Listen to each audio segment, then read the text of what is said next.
Bonjour, bienvenue aujourd'hui dans cette capsule sur la notion de champ. Alors vous êtes tranquillement assis devant votre ordinateur ou devant votre tablette en train de regarder cette capsule et vous êtes dans différents champs. Alors exemple, derrière vous, vous pouvez mettre un thermomètre et vous allez mesurer une température.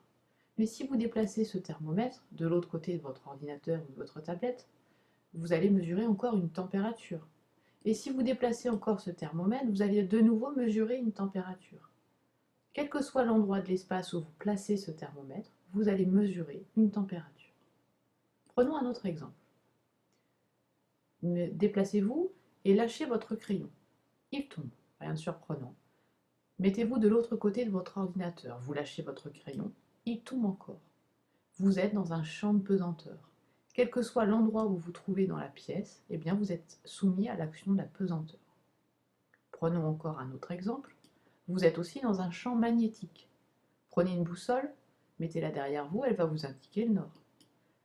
Mettez-la de l'autre côté de votre ordinateur, elle va également vous indiquer le nord.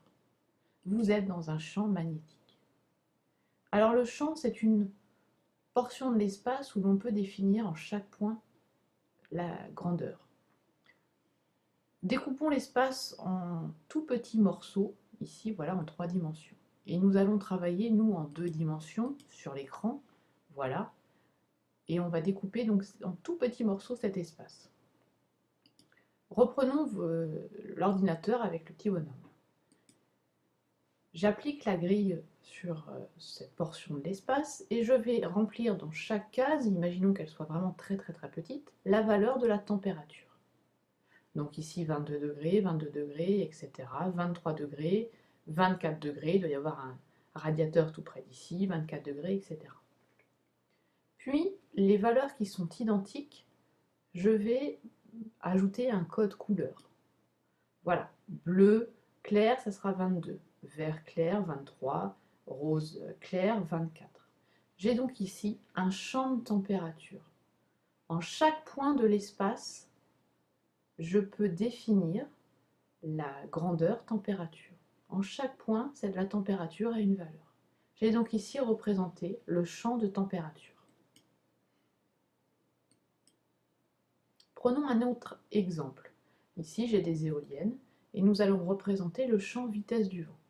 Donc je découpe ma portion de l'espace en tout petits carrés en 2 dimensions et je rajoute la valeur de la vitesse du vent, 40 km/h, 45 km/h, 50 km/h.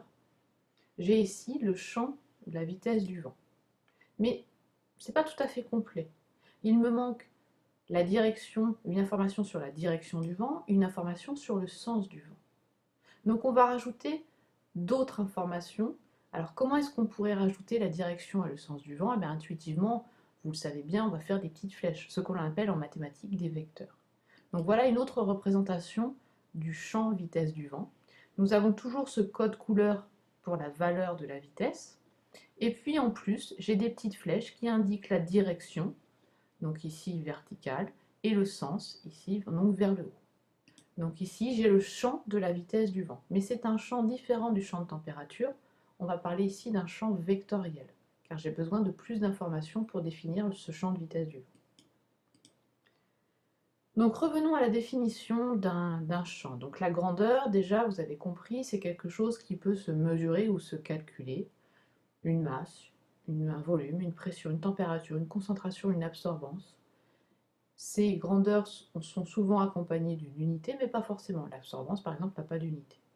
Et puis le champ d'une grandeur, eh bien, c'est une portion de l'espace où on peut mesurer ou détecter en chaque point cette grandeur. On parlera de champ de température, de champ de pression, de champ magnétique, etc. Nous venons de dire que nous avons donc 2 types de champs. Le champ qui est défini uniquement par la valeur de sa grandeur, c'est ce qu'on appelle un champ scalaire, donc le champ de température que nous avons vu. Et puis le champ vectoriel, où on a besoin de plus d'informations pour définir la grandeur, on a besoin de sa valeur, mais aussi de sa direction et de son sens.